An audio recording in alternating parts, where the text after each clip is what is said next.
Why are you laughing, Mr. Consolacion? Meron nakakatawa ba rito? No, ba't ka nagtatawa? Kayong dalawa. Anong pinagtatawanan niyo, sir?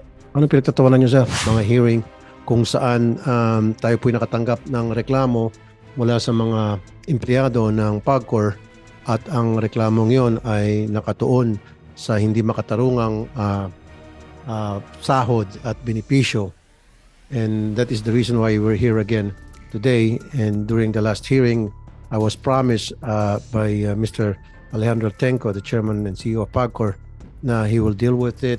And today, he will give us an update as to the status of that complaint by PAGCOR employees, where a lot of them are not receiving the proper wages below minimum, as a matter of fact. So, Mr. Tenco, nasaan na po tayo? Nangako kayo sa amin mababayaran na po sila ng tama at retroactive pa po ang gagawin ninyo. Ano na pong status? Magandang umaga po, Senator Tulfo. At sa lahat po ng nandito sa panel ngayon, ganoon din po sa grupo ng mga PAGCORian na nandito din ngayon. You may continue, Mr. Tenco. Magandang umaga po, Senator Tulfo. Gayon din po sa nanditong kasama kong nasa panel at gayon din po sa lahat ng mga PAGCORian na nandito ngayon. Good morning po sa inyo. Doon po sa mga napagkasunduan at pinakiusap niyo po nung nakarang hearing nung February 1,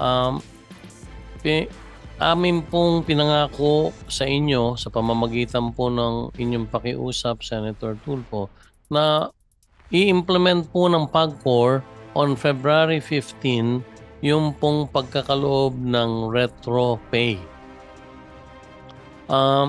Tulad po ng ipinangako namin, Senator Tulfo, noong February 15, tinanggap po ng mga empleyado ang dalawang component doon sa kanilang payslip. Ang una po ay ang bago nilang basic pay na naayon po sa approved CPCS program na ilinabas po ng GCG noong January 31. So that is the first component. Yung second component po ay ang kanilang naging retroactive pay, 27 months po, from October 2021 up to December 31, 2023. Yung po ay 27 months at that, Senator, was the second component of their payslip. Ngayon, itatanong po ng karamihan, ano nangyari sa January 1 to January 31? Senator, himihingi po kami hanggang sa katapusan ng buwan ng Febrero para po magkaroon lang po ng period of reconciliation. Hiningi po ito ng HR group nang makita po yung meron po bang naging absences, meron po bang naging leave, meron naging... So yung 1 month po, yun ang natitirang utang ng PAGCOR sa mga empleyado, yung retro pay. And by the end of this month, they will see again in their pay slips 2 components again. One, their new basic pay for the end of the month. And the second component will be kung meron silang naging sa reconciliation, may lumabas bang hindi sila pumasok ng ilang araw between October 2021 up to December 31, 2024. Okay, thank you. So in short, ongoing na po yung ginagawa niyong adjustment. Naibigay na po, sir. Naibigay na. Nun din po Okay, gusto ko lang po ipa-confirm sa mga empleyado nandito. Chairman ng PAGSEA, si Mr. Oscar Alvarez. Is it true, Mr. Alvarez? Thank you po, Mr. Chairman. Ako ay nagpapasalamat po kay Chairman Altenco at naibigay na at maraming PAGCORian po ang nagpapasalamat sa nangyari dahil sa tagal-tagal ng panahon ay natanggap nila yung retroactive. Pero po, aside from that, siyempre may mga ano pa rin na parang yung job grade 7 down, parang nabawasan pa sila sa kanilang sahod. At yun namang job grade 9 kasi bakante po yung job grade 8, parang break even lang po kami. So hindi po siya tumaas talaga ng todo. Pangalawa, Kasi ang gusto ko wala mangyari, Mr. Alvarez, I want to make sure na wala nang tumatanggap ng below minimum. Yun po very important to me. Meron pa rin po. Meron pa rin. Meron pa rin po. Mr. Altenco, meron pa rin daw tumatanggap ng below minimum? Ganito po, Senator. Sa pagkakaalam ko po, wala na. Pero, meron po tayong kailangang gawing appeal sa GCG dun po sa tinutukoy ni Ginoong Alvarez. Bakit po kailangan pa mag-appeal? Nasa batas natin, dapat wala nang... Hindi po, Matanggap wala below pong minimum minimum. wage. May binabanggit po si Ginoong Alvarez na yung pong job grade 2 to 7, Senator, yung po ay nagkaroon ng tinamaan po dahil yung job grade 2 to 7 na lumabas po yung ATI ng GCG, nandito po at makukumpirma kay Chairman Marius, na yung po ang iaapila ng PAG-4. Doon po sa ATI naman nila, nakalagay yon, Senator Tulfo, na everything is subject to validation. Sorry sir, I don't want to be very technical here Yes. para mas madali maintindihan natin lahat. Yes, sir. Umpisahan natin doon sa wala na dapat na empleyado ng PAGCOR na tumatanggap ng below minimum wage. Sa pagkakalam, Sabi niyo po, wala. Sabi Wala. niya, meron. Ano pong mga pwesto yon o position sa pagkakalam niyo, Mr. Alvarez, na mga empleyado, kasamahan mo na tumatanggap pa rin ng below minimum wage? Karamihan po ng mga tumatanggap po ng below minimum, karamihan po ng empleyado ng PAGCOR because sila pa yung nasa laylayan. Kaya nga po, sino-sino po ang mga pwesto ng department ng unit? Mga ano po, mga security, internal security po kasi nasa mga job grade Kasi pag 5 sinabi sila. natin below minimum wage, that's below 570 per day. Opo. Sir, good afternoon po, Your Yes, Honor. Pagdating po kasi sa holiday sa amin, sa operations po kasi kami, previously po, hindi po. Kahit may holiday po, pumapasok kami, wala po kami holiday pay. So ngayon po, Okay, very good. I want them refunded or ibalik sa kanila yung mga holiday pay nila na hindi nabayaran. Gawa po kayo ng computations noon, yung mga araw na holidays na hindi kinabayaran, ipabalik natin sa PAGCOR. Retro. sige po. Okay po. we will have to look into that. Ngayon ko lang po nadinig At overtime, sandali po. Overtime, meron din, hindi kayo unpaid overtime? Sa amin po, sa section po kasi namin, wala po kami overtimes eh. Hindi ko lang po alam sa... Pero nag-overtime kayo, sumusobra ka sa oras pang trabaho, pero hindi kayo binabayaran, yung ibig sabihin.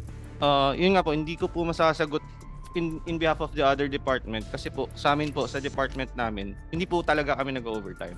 Okay. Mr. Alvarez? Kunyari po, bibagyo na wala namang makakapasok, pinag-i-extend po kanila kami.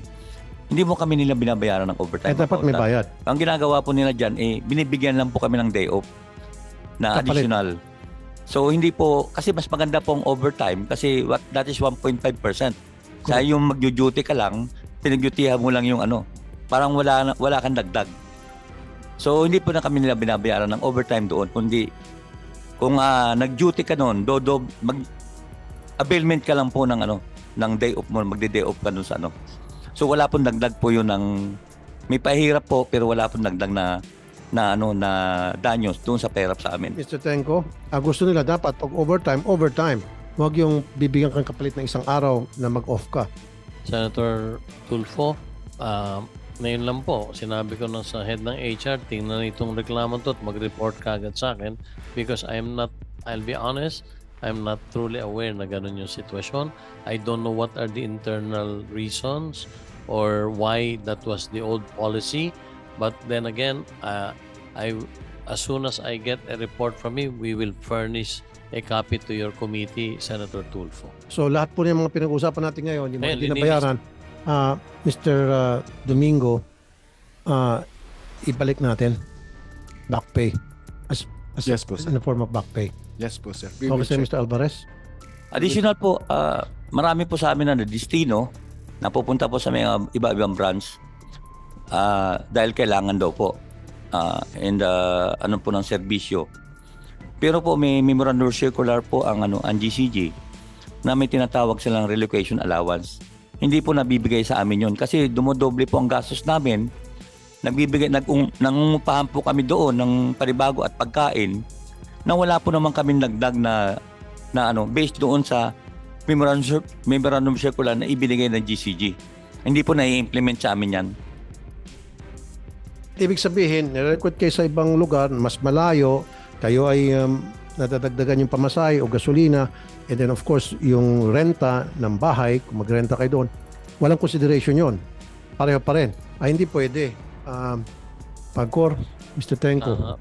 During my term, I do not know Mr. Alvarez, but meron na po tayong relocation allowance. Binanggit ko po yan doon sa mga previous town hall meetings. I'm not sure if the amount is 5 or 10,000 pesos extra. But meron na po na implementation na lang. So maybe let us look into it and then maybe para mapag-usap. Pero isa po yan, Mr. Senator, na nakita ko talaga. So this is what I need you to do, Mr. Domingo. Submit to this committee lahat ng mga empleyado for the past 5 or 10 years, I don't care kung up to 20 years, na na-relocate and yet hindi sila dadagdagan sa relocation allowance. At kapag hindi sila dadagdagan, then they're entitled to a refund. Ibig sabihin, in a form of back pay, maibalik sa kanila, maibigay sa kanila what's due them. So sa susunod na hearing, gusto ko bigyan mo kami ng listahan ng lahat ng empleyado. Siguro naman hindi abutin niya ng milyones. Siguro ilan daan sa kanila. Kung 200, 300 of them na relocate pero hindi nabigyan ng allowance, I need a list of those people. Hindi nabigyan ng relocation allowance and gusto ko malaman kailan sila agad-agad mabayaran in a form of back pay. Yes, sir. We will check into it. Thank you. Mr. Alvarez, meron ka pa idadagdag?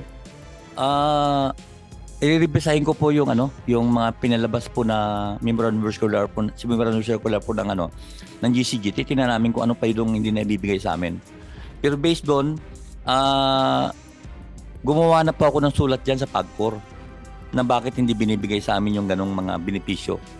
Pangalawa po, para sana magkaroon din kami ng recognition since nanalo naman kami sa DOLE BLR, sa civil service, sa HRRO, saka sa PSLMC, ang PAGSEA, hanggang ngayon po ay hindi po kami nila nire-recognize. Po hindi nag-recognize sa inyo? Sino po hindi nag-recognize sa inyo? Ang PAGCOR po, na aside po na panalo namin, lagi silang pong umaapila. Ngayon po ang apila hindi na-recognize yung inyong grupo? Opo, hindi po kami nire-recognize na. Kaya hindi kami pinasasali sa mga nila, yung technical working group, yung hindi kami sinasali nila. Sino po nag-recognize para sa inyo? Yung grupo ninyo? Ang po ba, kahilingan ko po sa PAGCOR, sana pagbigyan na kami na... Hindi, kaya nga po, nanalo po kayo sa DOLE. Nanalo po kami doon. To be recognized. Oo. Nanalo din po kami sa Civil Service HRRO. Nanalo din po kami sa PSLMC. Nanalo pa rin kayo sa PIL. Ngayon ang PAGCOR po, prolonging the agony po, nag-file po sila sa CA ng apila. Na hanggang ngayon hindi pa lumalabas ang desisyon. Teka muna, ba't kailangan nyo i-apila? Ano masama kung sila ay sumama sa mga technical working group? Wala naman ako nakikitang masama na para ang grupo ni Mr. Alvarez, yung PAGSEA, which consists of all PAGCOR employees, mapasama dapat sila sa mga technical working group para malaman nila yung mga nangyayari sa loob ng PAGCOR. Senator Tulfo, isa po yan sa inabutan ko. May appeal po. Maybe I will refer the matter to legal. What is the reason behind where the appeal is? It is, as far as I'm concerned, it is sub judice. So maybe he could explain further. Okay, but before we go on further, illegal ho ba yun na para umaten ang mga miyembro ng PAGSEA representing all the PAGCOR's employees or most of the PAGCOR employees? Illegal ba yun na umaten sila representing their members? No, sir. No, so kung no, ba't nyo kailangan pa i-apila? Nanalo na sila sa iba't ibang government agencies na sinasabing, yes, they're legal and they can attend. And why stop them from doing it and then filing an appeal to those decisions? The basis for Your Honor, the basis for the appeal is based doon sa may mga empleyado rin ho, sir, na kine-question yung kanilang standing. May mga sulat din ho sa amin doon sa previous administration na nag-resort sa fraud yung grupo ni Mr. Alvarez. So, yun ang basis namin para i-appeal yung case na to. Teka muna, iba yung nag-resort sa fraud ng ilang miyembro versus allowing the leadership of the group to attend the technical working group. Yung mga nag-resort sa fraud, tanggalin nyo. Pero bakit madamay yung pag-attend nila sa technical working group? Nananalo na nga sila sa iba't ibang agency, kasama dyan yung sabi nila DOLE, etc. At kailangan nyo pa i-appeal. We have an order from the previous board na i-appeal to based doon sa mga sulat doon sa Previous board. Then baguhin yun, meron na kayong new board. Sir, So, wala na yung previous board. Kung ano man yung napag-usap sa previous board, baguhin yun. Kayo ang new board di ba? yes, sir. Ma-override nyo na yung mga decision ng previous board. Am I right? Sa panahon po ni Chairman Tenco, ina-allow na po silang may order na po si Chairman Tenco na i-allow sila na sumama sa mga TWG. In fact, ini-invite po ni Chairman Tenco yung lahat ng actions. Mr. Alvarez? Wala po, hindi totoo yun na inaalaw kami. Kasi ang totoo po niyan ay pag nalaman kang member ka ng Pagseya, ay inaaras po nila or itatapon po sa mga probinsya. Ngayon, ang gusto ko po mangyari na maglabas po ng i-atras na po nila yung apela nila sa Court of Appeals para at least wala na kaming pagtatalo. Para maganda na ang takbo, magkakaroon kami ng magandang relationship ng PAGCOR at ng Pagseya. Kasi po yung sinasabi po ni Attorney Consolacion na may mga nagrereklamo po. Pero po na-address na po yun sa mga tatlong previous na yung mga nagrereklamo na yun. At na-sustain po yung decision para sa amin. Okay, legal department ng PAGCOR. Si Attorney Roderick Consolacion. Yes, Your Honor. So, i-atras nyo na lang po yung apela ninyo kasi sabi nyo, yung apela that emanated from the previous board at kayo naman ay bagong mga member ng board. So, or you're not a member. I mean, of course, yung mga bagong member ng board, bagong administrasyon, yun dapat ang gagawa ng bagong resolusyon na patungkol sa kung ano mga patakarang gusto nyo in place sa PAGCOR at isama nyo na dyan, i-allow na sila umattend ng TWG at yung pagka-apela, iurong nyo na.